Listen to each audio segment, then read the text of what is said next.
Você nasceu em outro país, né? E veio quando para o Brasil? Rapaz, eu vim em fins de 78. Opa! Dezembro de 78. Eu nasci na Argentina, mas eu tenho família misturada, Argentina, Uruguai e Brasil. Tenho parentes nos 3 países. Sim. Minha mãe é uruguaia, né? Sim. Então você tem todo esse, vamos dizer, você tem todo um elo com esse lado da América do Sul, vamos dizer assim. Porque é o seguinte, que eu me lembro, a Argentina foi um dos maiores países, assim, da América do Sul foi disparado na frente. Eu lembro que eu tinha um vizinho argentino que falava muito bem de Buenos Aires, e falava que, nossa, Buenos Aires é a Europa da América do Sul, Argentina, né? E o Uruguai foi considerado a Suíça da América do Sul. Você corrobora essas informações? A Suíça da América do Sul é um dos mitos que caiu no golpe que teve no Uruguai em 73, né? Justamente, todo mundo falava, é um país que era conhecido pela sua estabilidade democrática, né? Você começou a tocar quando? Foi já lá na Argentina? Então, quando eu morava na Argentina, eu era muito novinho e eu tocava muito pouco. Eu quase não sabia tocar, né?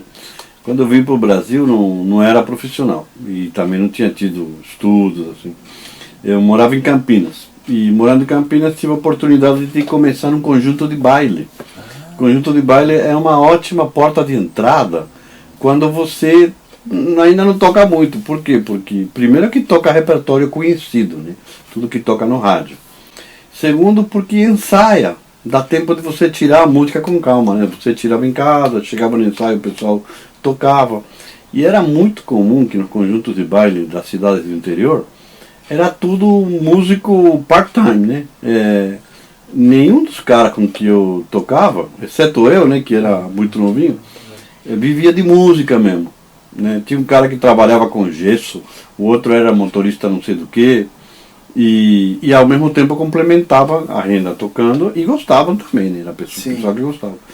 Então, muitos colegas que eu conheço da minha geração começaram com um conjunto de baile. Tinha baile todos os fins de semana em todas as cidades, pelo menos do estado de São Paulo, que eu conheço, né? Que eu andei pra caramba, todo o estado de São Paulo, Minas. Tinha sexta, sábado e domingo tinha baile, né? Domingo tinha a famosa domingueira, né? E o baile era sempre das 11 às 4. Das 11 às 4. Quase todas as cidades do interior tinham, pelo menos, 2 clubes. Dois clubes rivais, chiques, ou o clube do pobre, do clube dos ricos. E nesse clube, fatalmente, sábado tinha baile. E a moçada, no fim de semana, o que tinha para fazer era ir no baile do clube. Era um mercado incrível, né? E eu fiz muito baile. Isso me permitiu começar meio assim na porrada, por assim dizer, né? No caminho, né? Tava devagar, mas estava aprendendo. E tem um detalhe importante. Naquela época, assim, anos 80, a música popular, o que se tocava no rádio, pelo amor de Deus, né? Tinha coisa para aprender, né? Tinha harmonia para você descobrir, tinha arranjo muito interessante. Mesmo você tocando coisa muito brega, tipo Joana, que o mais novo não conhece, né? Joana tinha uns arranjos legais, tinha uns arranjos super bonitinhos. Ou Joana seja, era contratada da RCA, era uma cantora contratada da RCA Victor, eu lembro. Foi um sucesso na época, né? Então, o começo, na realidade, eu fiquei profissional no Brasil e foi assim, daquele caminho de músico popular. Comecei tocando e aprendendo no caminho, né? Antes de ser músico, você ouvia que tipo de música? Como é que era? Porque você teve a sua primeira fase da sua vida foi na Argentina, né? Então, eu tive a sorte de assim, algumas pessoas importantes me deram uma espécie de visão. Primeiro foi um amigo meu, que é meu amigo até hoje, né? Federico, amigo da Argentina, que até hoje ele me perguntou o que eu escutava, né? Eu tinha uns 11 anos e ele era 2 anos mais velho que eu.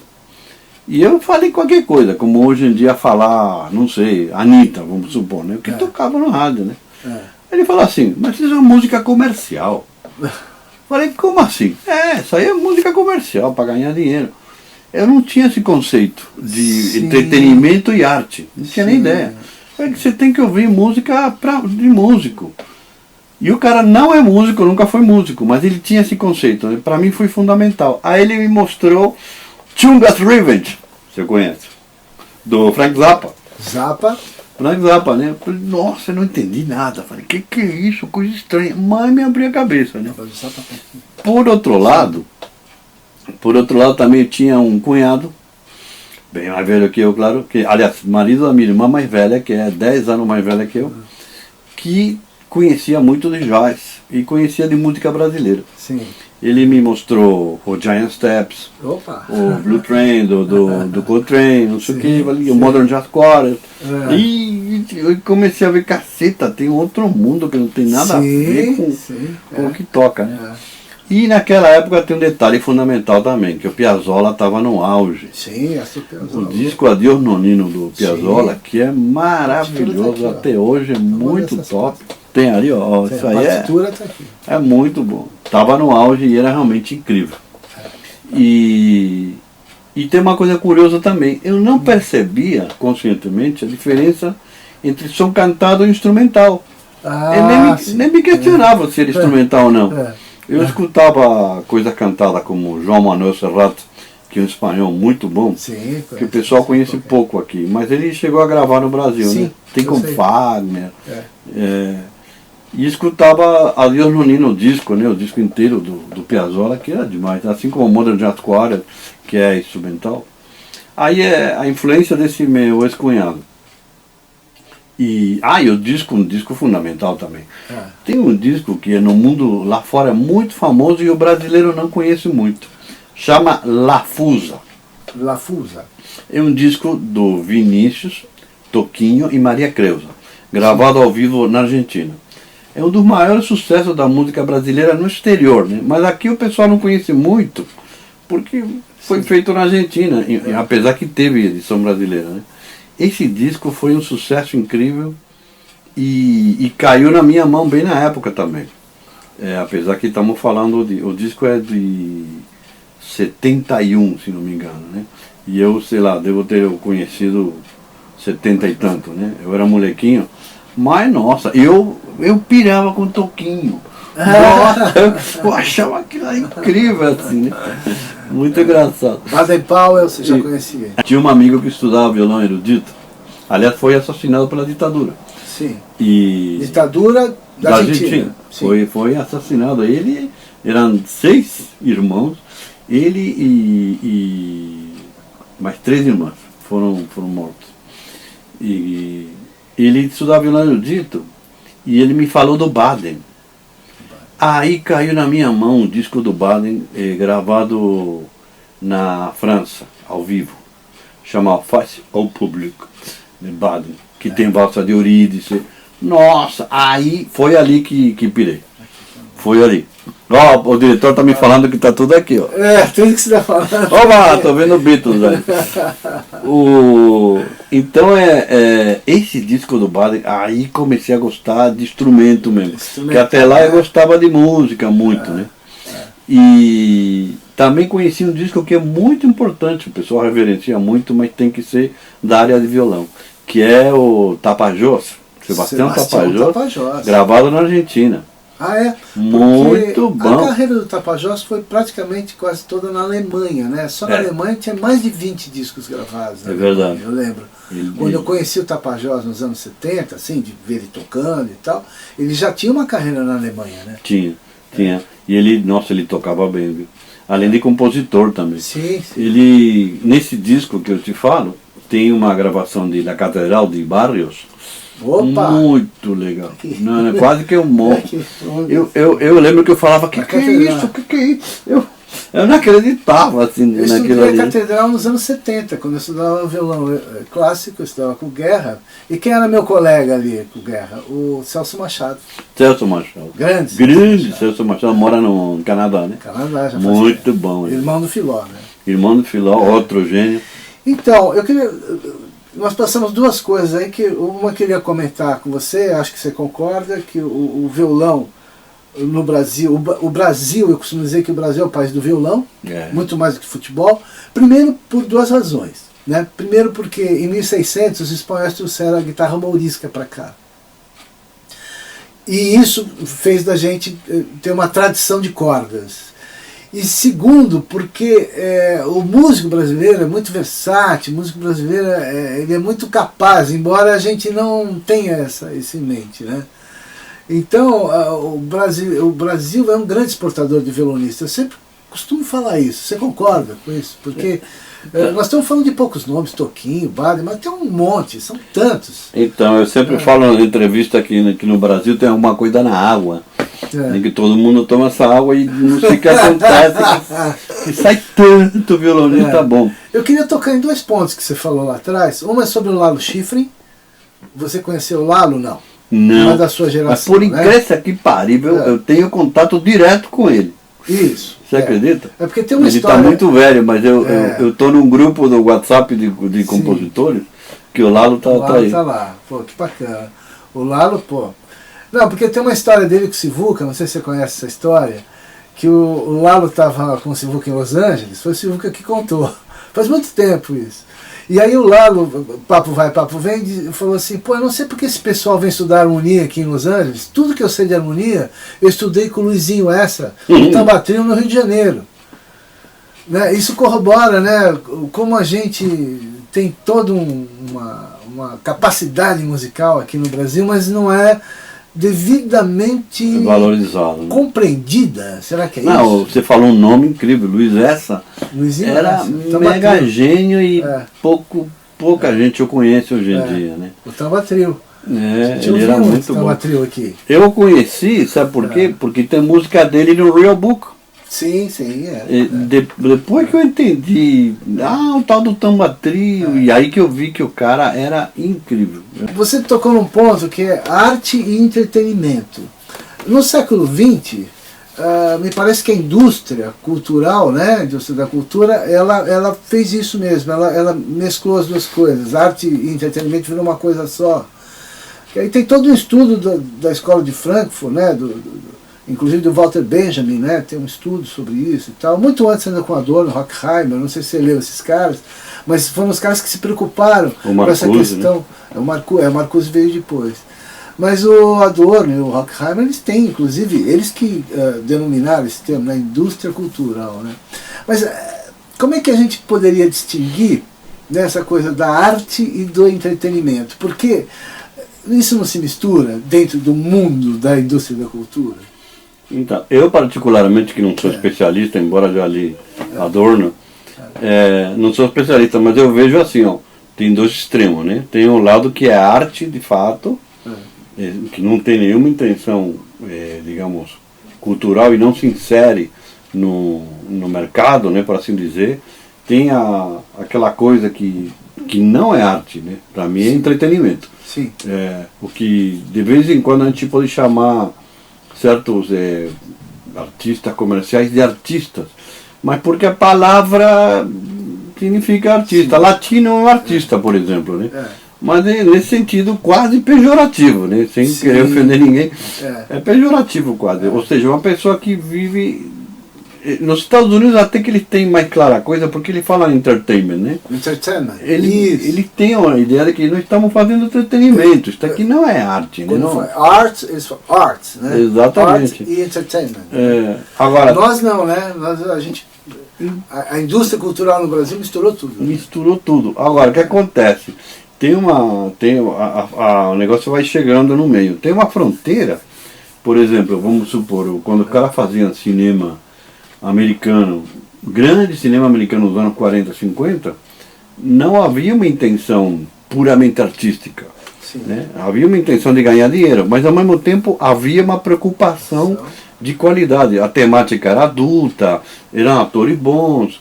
Mesmo os filmes absolutamente entretenimento, que nem aqueles musicais, com um teminha água e açúcar, de romance, muitas mulheres dançando e não sei o que, era uma qualidade incrível. Sim. Ou seja, entretenimento de qualidade, né? Tecnicamente bem feito, bem interpretado. Aqui no Brasil tinha um teatro de revista dos anos 40, 50, as vedetes e tal.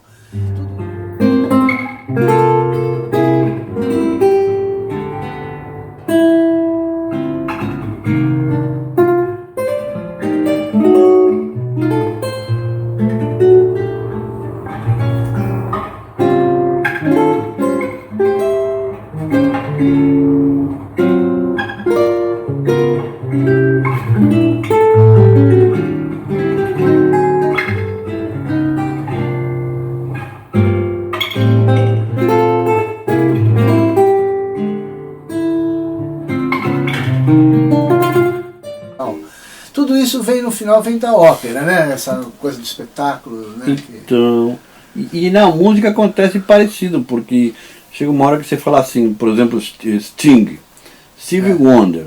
Onde está esse cara, né?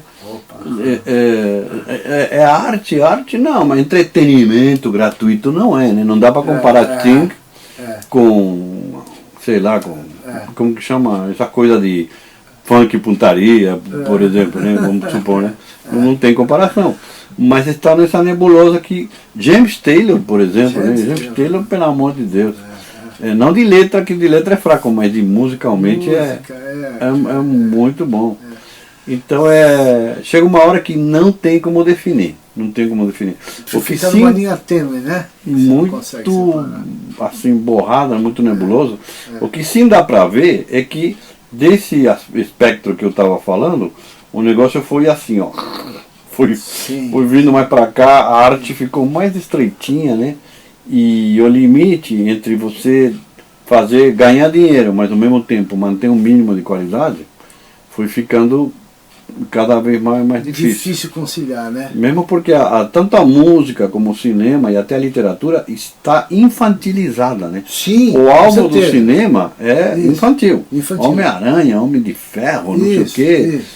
Temática... Mas dirigido a adultos, né? Exatamente. Que é lamentável, né? Infantilizado, né? Não, então é isso aí, mas isso mesmo. Mas isso não é planejamento da indústria da cultura também? Eu não tenho dúvida. Nada a ver com teoria da conspiração e não sei nada a ver, né? Aqui é uma questão política, uma questão de controle, melhorar o controle social. Dominação de massa, dominação, né? Não tem jeito. Não é à toa que além do mais, tem uma questão também do seguinte. Eu conheci bastante o Menescal, né, o Roberto Menescal. Então, eu tenho duas histórias para ilustrar essa questão de como o mercado foi ganhando da arte. Uma é o Roberto Menescal, com quem trabalhei um pouquinho. Ele foi diretor da Polygram, né, durante 16 anos. Então, ele, na posição que ele estava, ele é um bom músico, um cara compositor bom, toca legal. Ele tentava se equilibrar entre fazer produtos bons e ao mesmo tempo tem acionista, tem número para mostrar. Então existia uma leva de executivos desse perfil, que sabe, ó, vamos dar lucro, mas também aquele Mazola famoso, né? Fazia coisas excelentes e ao mesmo tempo tinha que fazer alguma coisa popular, porque é uma indústria, né? Tem que dar lucro. Até aí tudo bem, né? Tanto assim que você sabe que a United Artists eram dois sócios. Um era o Chaplin, né? O Charles Chaplin era um dos donos da United Artists. Começou ou seja, a indústria do cinema começou com gente do cinema que queria fazer bom cinema e ganhar dinheiro. Música parecida. Aí o Menescal foi substituído por jovens executivos. Fala, não, bicho, tá aqui é o seguinte, não tá dando. Para de investir em não sei o que, né? Aí começaram a investir só em coisa comercial. Essa é uma. Aí vieram caras que são administradores de empresa, não são do ramo artístico, e os donos acham melhor, porque eles vão ver somente números. A segunda história que eu ia contar é o seguinte: o Coppola, Francis Ford Coppola, mora na Argentina. Ele tem uma vinícola lá, ele planta vinhos. Ele já foi o poderoso chefão, né? Fazendo trocadilho, né? Do cinema. Ele fazia o que queria em Hollywood. Ele é plantador de uva, produz... Faz vinhos. Tem um vinho chique que ele faz. E, inclusive, ele é encontrado em Buenos Aires. Você anda em Buenos Aires e encontra ele tomando café. E o que acontece? Ele contou que o mercado mudou tanto que ele, um dos produtores mais bem-sucedidos da história, não conseguia vender nenhum projeto para nenhum estúdio. Ninguém estava interessado no filme dele. Aí ele falou que o último filme que ele fez pagou com o vinho que ele faz na Argentina. Coppola, ele não consegue fazer um filme nas condições atuais. Porque a pessoa como ele, que era um cara produtor, mas também era diretor de cinema, foi substituído completamente por executivos. Tanto assim que o pessoal fala, né? Hoje em dia, uma Elis Regina não ia ter chance de aparecer. Sim. Não ia ter, estaria cantando na Vila Madalena. Mesma coisa o Bergman. O Bergman não dificilmente ia ter a projeção internacional que teve, né? Tem diretores de cinema excelentes. O cinema de arte anda muito bem, assim como a música. Mas a questão é como o espaço ficou reduzido. Né? Mas aí cai naquele problema da indústria cultural, né? do condicionamento, né? de elementos produzidos pela indústria, que a indústria, exatamente, é aquela tal história, né? A obsolescência planejada, a fábrica não pode parar, então manda... Troca de artista toda hora. Isso. Mas isso foi o longo século XX, na mão da indústria fonográfica, né? Que nós somos testemunhas, né? Porque a gente viu a indústria fonográfica no século XX criar toda essa situação. Eu não lembro se é do Hobsbawm, a frase, né, que diz que quando ele viu, já esqueci quem falou, mas que ele viu que quando ele viu a primeira camiseta do Che Guevara, ele falou, o capitalismo aprendeu. Assim, já conseguiu se apropriar do negócio, esvaziar de significado e passar a ser uma camiseta. Aí, agora tem cerveja Che Guevara, tanto faz. O cara sempre dá a volta e lucra com qualquer coisa. E tira o sentido também. Importante esvaziar o sentido, né? Aí fica aquela camiseta, aquela... Sim, uma mera figura. É mais um ícone, né? Eu lembro que na década de 60, os mentores da contracultura e tal, eles diziam isso.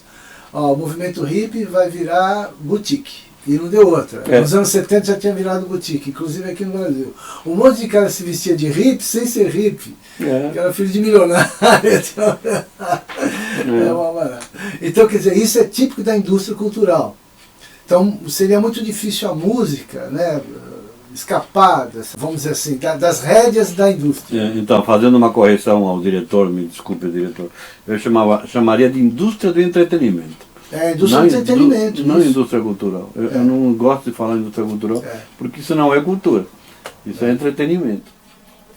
O Adorno e o Horkheimer, né, eles colocaram esse nome exatamente em substituição a um outro conceito que era cultura de massa. Então eles achavam melhor falar verdade. Bom, também eu sei que é um conceito muito amplo. E agora quem assistiu o vídeo vai discutir comigo. Eu sei que tem, por exemplo, tem forró putaria. Existe forró putaria no Ceará, que é negócio horrível, né? Tem uma origem popular. É cultura de massa, né? Sim. Não vem do nada, né? Não foi inventado. Existe o forró. E digamos que foi deturpado, aí vão começar os defensores do funk vão me matar, né? Foi deturpado para virar forró putaria, por exemplo, né? Você sabe que tem um estilo folclórico latino-americano, o mais popular de toda a América Latina, que só no Brasil não é conhecido, que é cúmbia. Cúmbia é um negócio que é o único estilo que digamos, ultrapassa todas as fronteiras da América Latina, né?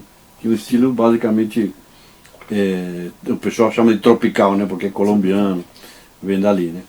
Mas o que acontece? A mesma coisa que aconteceu com o forró, virou qualquer coisa cúmbia, né? Tem letras obscenas pra caramba. Tem também um tipo de cúmbia que é similar àquele rap que enaltece bandido, sabe? A bandidagem. Sim. Roubar, matar e não sei o quê.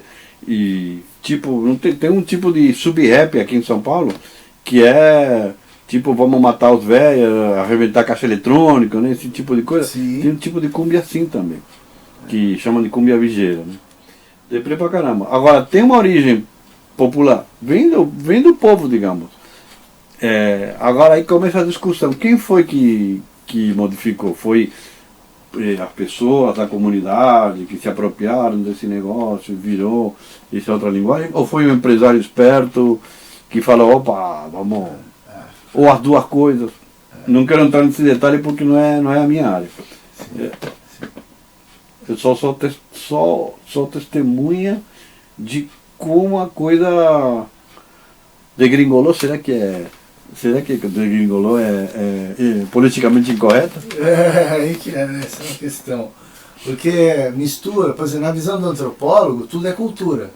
Tudo é cultura. Não importa qual é a cultura, se ela é degradada, se ela já é uma degradação de uma outra cultura. Degenerada, como falou Hitler. E o nosso ministro O ministro não, Então, o Alvin lá, né?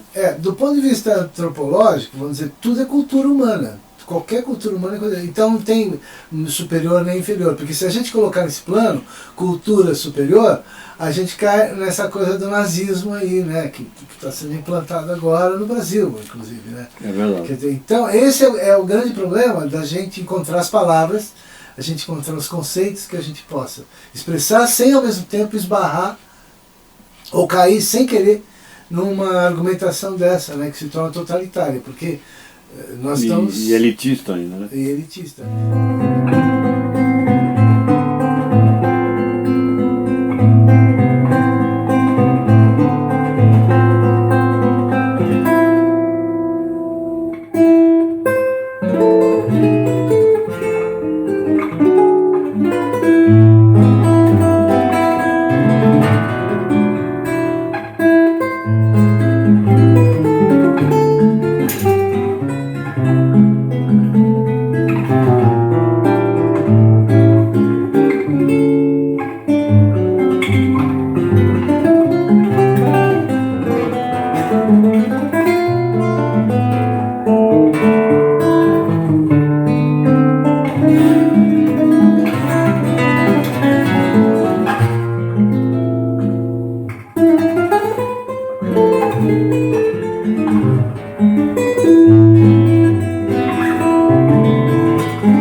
Você tem uma carreira artística longa, tanto como violonista solo, como também como sideman, que você trabalhou com muitas cantoras, né?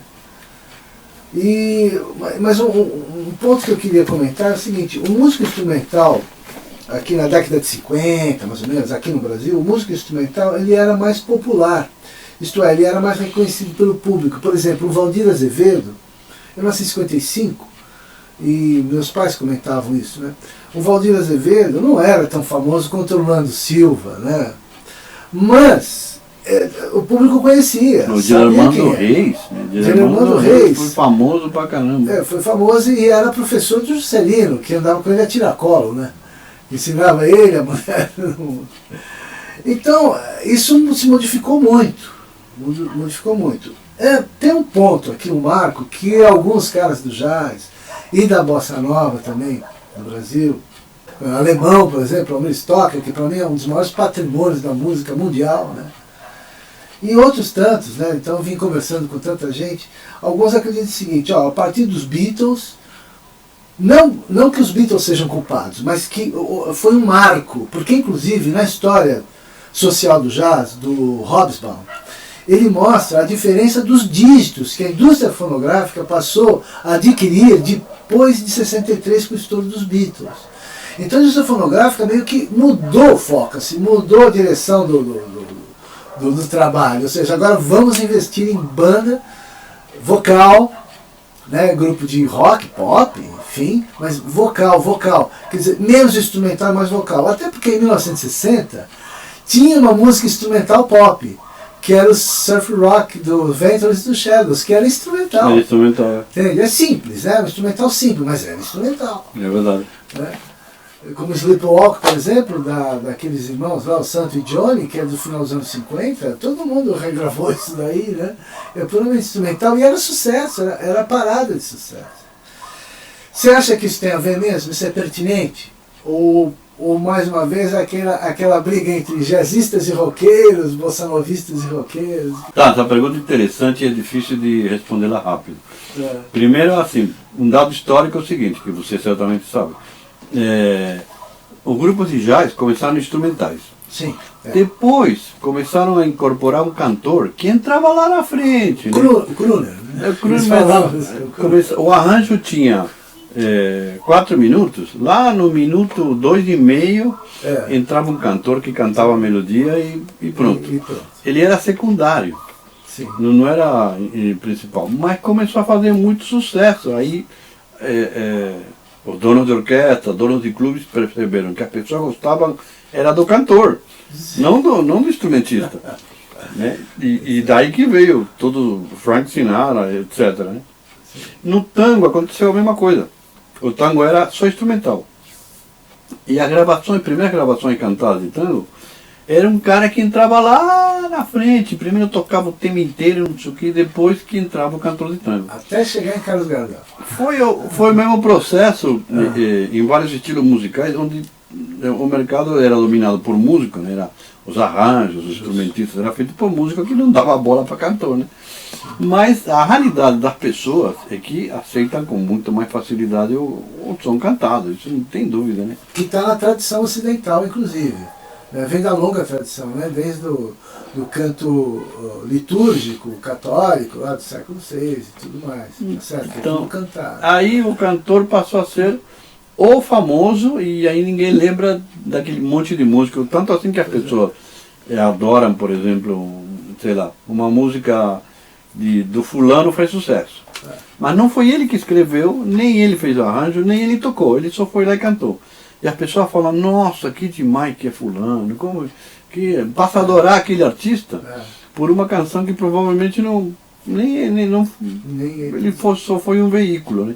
E aí que a indústria aperfeiçoou também, o cara passou a ser bonito, passaram a mostrar ele no dia a dia, tanto assim que a gente fala, né, como é que faz, por exemplo, as grandes cantoras não eram super bonitas, né, que nem a Ella Fitzgerald, a Sarah Vaughan. Aqui no Brasil, sei lá, Leni Andrade não era sabe, uma modelo. Sim. Né? Não teriam chance hoje em dia. Sim. Não ia ter nenhuma oportunidade. Cantam pra caramba. Né? E aí entrando na questão dos Beatles, o que acontece? O negócio já vinha adiante, né? Com Bill Haley, seus comentas e todas essas coisas que a música popular passou assim, Elvis Presley. Do jazz, assim, do foxtrot, digamos, né? Que o cara escutava A Foggy Day in London Town. Sim. Daí para Bill Haley é um negócio assim, como pra gente de Chico Buarque pra forró putaria, né? Por exemplo. É o mesmo degrau. Foi um terror, né? E começou a aparecer aquela coisa ali. Mas a diferença dos Beatles é que foi a primeira banda que eles se acompanhavam. Bill Haley tinha banda. Agora, os Beatles foi o primeiro grupo famoso, junto com o Rolling Stone, logo depois The Who, né? E como que chamava o pessoal do surf lá? Surf Rock? Venturi, Shadow? Não, do Brian Wilson. Ai, caralho. O Beach Boys. Beach Boys, do Beach Boys. Aí eles, pela primeira vez, tinha músicos que se auto-acompanhavam, mesmo que não fossem grandes instrumentistas. Essa foi a jogada, que o cara falava, não, para aí, o cara toca pouco, não pode, precisa de um conjunto. Que era o ponto de vista do músico, né? O músico falava assim, não, esse cara mal toca guitarra, para aí, vamos armar um esquema para ele. Aí os Beatles chegaram, não, deixa que a gente mesmo se acompanhe. E foi incrível. Agora, o que acontece? Eu adoro Beatles, eu ouço Beatles pra caralho, assim. Sim. Porém, eu entendo o seguinte, se eu fosse um músico mais velho, se eu estou acostumado ao cancioneiro norte-americano, ou no Brasil, Dick Farney, sabe? Samba canção, não sei o quê, de repente aparece os Beatles, eu sentiria a mesma coisa que eu senti quando eu tocava MPB e apareceu o Tchan, o Terra Samba, Dança da Garrafinha. É o mesmo choque, eu entendo, né? Por isso que eu entendo o alemão que odeia os Beatles. Né? O alemão odeia, ele chama de os bicos, né? Até hoje ele odeia. É que os Beatles têm um negócio muito interessante que subverteram a indústria cultural, né? Porque eram claramente letras infantis, música simples, e evoluíram para coisas incríveis. Mais ou menos, guardando as proporções absurdamente, seria um caso, por exemplo, do Ed Mota, né? Que se reinventou e teve coragem de mudar. Ele não vai manter o mesmo personagem, ele mudou, né? Agora, os Beatles deram a volta por cima. Mas eu entendo, se eu fosse um músico de 80 anos, eu entendo odiar os Beatles. Porém, se você tiver uma certa plasticidade intelectual, depois você fala, pô, a música é bonitinha, né? A música tá boa. O cara não tocava um paca, mas... Não eram músicos, né? Não, mas tem coisa eram muito musicais, boa. né? Muito. Mas o George Martin ali foi um ponto importante, né? O Martin. Pra caramba. Agora, você não acha que essa degradação da música vem por conta também da proletarização da sociedade, da degradação social, econômica e tal. Porque se você tinha, por exemplo, uma classe média que tinha uma certa cultura, né, que a moça da família estudava piano erudito na classe média e tal, isso também acabou, isso degradou. Fazia parte dos costumes, inclusive aqui em São Paulo. Toda casa de família tinha um piano lá e a moça, a donzela, estudava, fazia parte das obrigações domésticas, costurar, cozinhar e tocar piano. Isso até a década de 50. Você não acha que essa degradação vem também pela proletarização da sociedade? Então, mas eu... Ou não? Não sei se eu estou vendo, se não estou entendendo a pergunta, mas eu acho o contrário. Não, porque não, é o seguinte, só uma parte aqui. Você sabe que o chorinho, né, que não precisa nem dizer o que é o chorinho, que a gente sabe... Chorinho é aquele que a gente ganha na padaria, né? Ó, dá um chorinho aí, né? O chorinho surge por volta de 1870, lá no Rio de Janeiro, entre a classe média, os funcionários públicos da classe média que se reuniam para fazer aquele som. E aquele material todo, você sabe melhor do que todos nós, que é todo o material que vem do barroco e do classicismo europeu, quer dizer, a nata da música ocidental. Então, o que você acha? Porque como é que a gente tem uma música tão de alto nível como o choro e ela mesma acaba se tornando obsoleta, arcaica, ninguém curte, e ao mesmo tempo... E também o frevo, também tem grandes músicos lá no Nordeste. Então esse carnaval que rola hoje nos nossos dias, tem lá nos entremeios, os caras tocando frevo pra caramba. Então, é complicado aí pelo seguinte, né? Eu acho que concorrem muitos elementos simultaneamente. Um deles foi o aperfeiçoamento da máquina do entretenimento. Ele se aperfeiçoou muito. Ele consegue direcionar muito bem. E por incrível que pareça, na ponta de lança tem muito rock ali. Por exemplo, o Pink Floyd foi dos primeiros a fazer dos concertos um mega show de luz, de som, de não sei o quê. Foi dos primeiros. É discutível, né? Porque eu, por exemplo, eu nunca vou esquecer que eu assisti meu ídolo Ed Bickert no Sesc Pompeia. Os caras eram 5 caras tocando, mais nada, quase que eu morro. Do melhor concerto da minha vida, o Doug Thompson no baixo, foi inesquecível, zero frescura, né? É muito discutível essa parte, mas por um lado tem o aperfeiçoamento da máquina da indústria cultural, por outro lado tem o contrário do que eu entendi, se é que eu entendi certo. Quando, por exemplo, os anos que o Brasil melhorou pra caramba durante os últimos governos, excluindo, claro, depois do golpe em diante não, né? Sim. Mas da década de 2000 até 2014, o poder de consumo do brasileiro subiu horrores. Isso aí não estou inventando, isso aí você vai no IBGE, pega o The Economist, qualquer coisa. Que período? De 2003 a 2014, mais ou menos, né? Que coincide com a era... Que coincide com a era do PT, claro. Se você pegar qualquer órgão... Mas a FHC já estava apontando nesse caminho, né? É verdade. Mas qualquer órgão capitalista, a Organização Mundial do Comércio ou do World Bank, pega os relatórios anuais e você vai ver que é evidente, o crescimento da base do consumo brasileiro, não lá em cima, embaixo, melhorou muito, mas não veio acompanhado de um crescimento cultural junto. Sim. Então aconteceu o contrário. Eu trabalhei bastante com o mercado de festa, né? Tocava num conjunto para rico, que fazia festa de casamento e festa de aniversário de rico, naqueles buffets mais caros de São Paulo. No começo, o que a gente fazia era justamente se afastar do que tocava no rádio e na TV, porque o cara queria um negócio chique. Sim. Então a gente tocava bossa nova, jazz. O pior que podia te acontecer era uma seleção de Jovem Guarda. Na hora que todo mundo estava bêbado, fazia Jovem Guarda. Mas não entrava na seara do comercial. De repente, eu comecei a ver gente classe alta que sabia dançar o negócio do tchan. Sabia como que era a coreografia da lambada e não sei o que. O que está acontecendo? Foi ao contrário. Hoje em dia, a trilha sonora de qualquer casamento, tanto faz no buffet mais chique de São Paulo, na favela mais pobre, é a mesma trilha sonora. O cara escuta a mesma música. Ou seja, a nossa elite horrorosa desceu, perdeu completamente um pouco de nível cultural que tinha. A classe baixa melhorou economicamente, mas não trouxe, não adquiriu nada. Os dois se encontraram no pior ponto, né? Nivelou por baixo. Dinheiro você pode adquirir do dia para a noite, agora cultura é um processo, né? Então tudo isso soma, tudo isso é a soma de que faz que... Por que nós estamos nessa situação?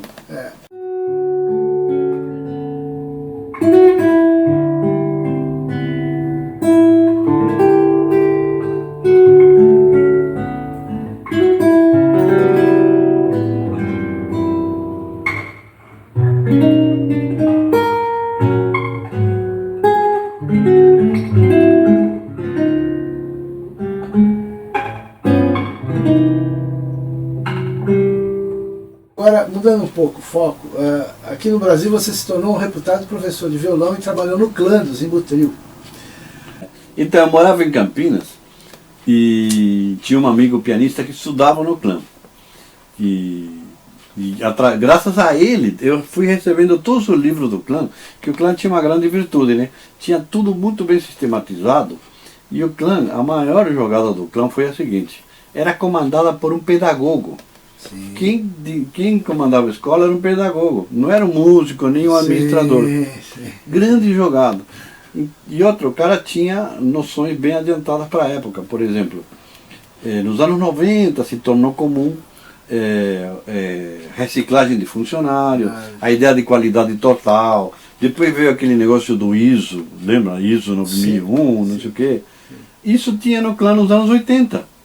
No fim dos anos 80, no clã tinha reciclagem interna e tinha um monte de mecanismos de controle para ver a performance do professor. Mas não de uma forma ditatorial, sabe? Como um patrão cobrando do empregado. Não, como um pedagogo cobrando do seu professor sua performance como professor. Né? Quando o professor apresentava problema, desistência, aí era chamado e vamos ver o que está acontecendo, né? O que está rolando.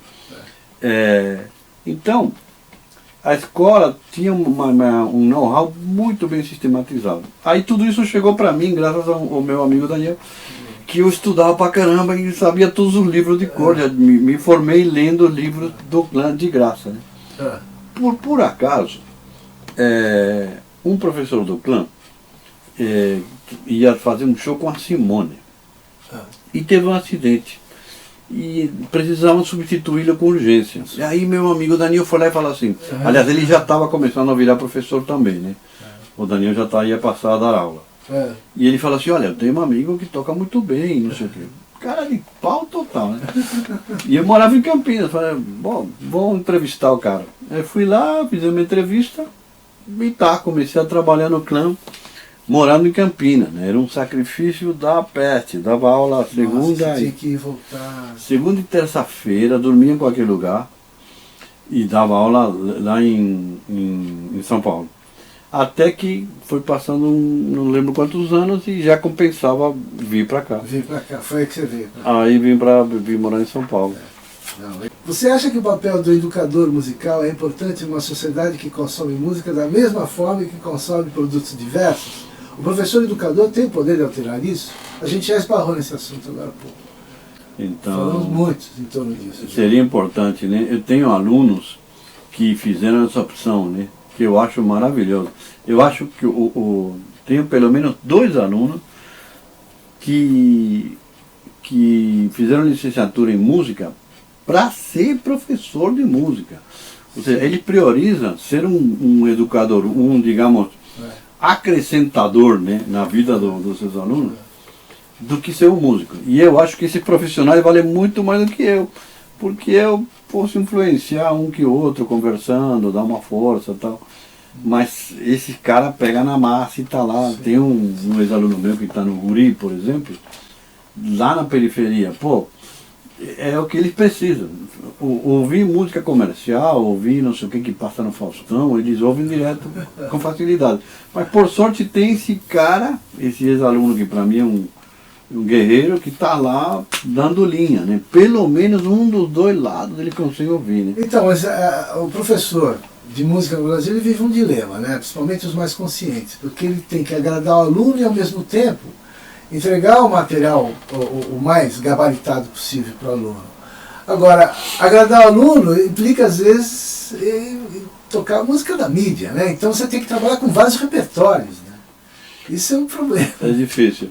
Mas tem coisa que faz uns 3 anos eu descobri aquele John Mayer, né? Sei, John Mayer. Muito interessante. Tem uma coisa que você consegue. Você fala pro cara, pô, já escutou fulano? Pô, aí tá meio no meio do caminho, dá para trazer o cara para cá, né? Você teria algum recado para deixar para os estudantes de violão ou de música em geral? Não, recado assim, recado da impressão de conselho. De que eu tenho, olha meus filhos, no meu tempo, não sei o quê, né? Mas não tem como esconder a experiência, né? A experiência de vida é experiência de vida. Tá certo que existem vários tipos de experiências, existem experiências de mais jovens, às vezes, que nós, mais velhos, nunca passamos. Pode acontecer isso, né? Porque são muitas experiências, né? Mas você concorda que o mais velho, ele, mesmo que ele não queira, ele acumulou umas experiências? Ah, sim. Não, o que eu poderia dizer, assim, que eu acho importante, mas que é muito pessoal, é assim, que o músico é uma espécie de sacerdote. É um sacerdócio que você faz sabendo que não dá certo. Você sabe que você não vai ganhar dinheiro, que ninguém vai te entender. Eu tinha um amigo que falava que ficava muito triste porque a mãe dele não gostava do que ele fazia, não entendia o que ele fazia, né? A mãe dele já achava aquela música estranha. E olha, eu particularmente não faço música muito louca, né? Imagina se fizesse uma coisa mais estranha. Então acho que ali, primeiro eu acho que todo músico todo artista, né, tem um grande valor por causa disso, porque você vai atrás de um sonho sabendo que você poderia ser, sei lá, não sei, contador, qualquer coisa, né, dá mais dinheiro que tocar, né? Mas o preço que você paga, ou melhor, o preço não, o que você precisa é manter o nível de gana, né, de tesão. Isso que é difícil. Isso que é difícil, né? Tem colega que eu vejo que eu falo, nossa senhora, o cara tem uma capacidade de trabalho, tem um tesão ainda intacto, né? Parece que nunca desanimou. Vou até falar o nome aqui, que todo mundo conhece, Michel Leme. Michel Leme. Não para, o cara toca, acho que ele tem um tesão incrível, assim, que sempre toca, sempre grava, tudo que se ele puder tocar, ele toca. Não importa onde, né? Eu acho muito legal, tem muita gente que tem essa prioridade, minha prioridade é tocar. Sempre tocar, não importa onde. Não importa onde, né? E eu mesmo, eu acho que assim, nessa altura da vida já não tenho. É mais essa predisposição. Eu tenho altos e baixos. Tem momento que eu estou super animado, tem momento que por exemplo, eu passei um verão muito ruim agora com os problemas pessoais. Esse meu violão aqui, ó, saiu umas 6 vezes só do estúdio. Quase não toquei. Horrível, eu fiquei me questionando, né? Ou seja, eu acho que o maior capital que o cara tem parece coisa de casamento, né? Casamento é a mesma jogada. Você tem que ter uma gana, foco, né? Um foco e uma gana constante. Né? Mas é muito pessoal isso aí. Bom, legal. Eu queria te agradecer pela entrevista. Viu? Eu que agradeço, desculpe as piadinhas aí. Você vai cortar a piada, não vai ficar nada, vai editar. Não vou não, vou deixar. Só vou cortar o que for necessário. É isso aí.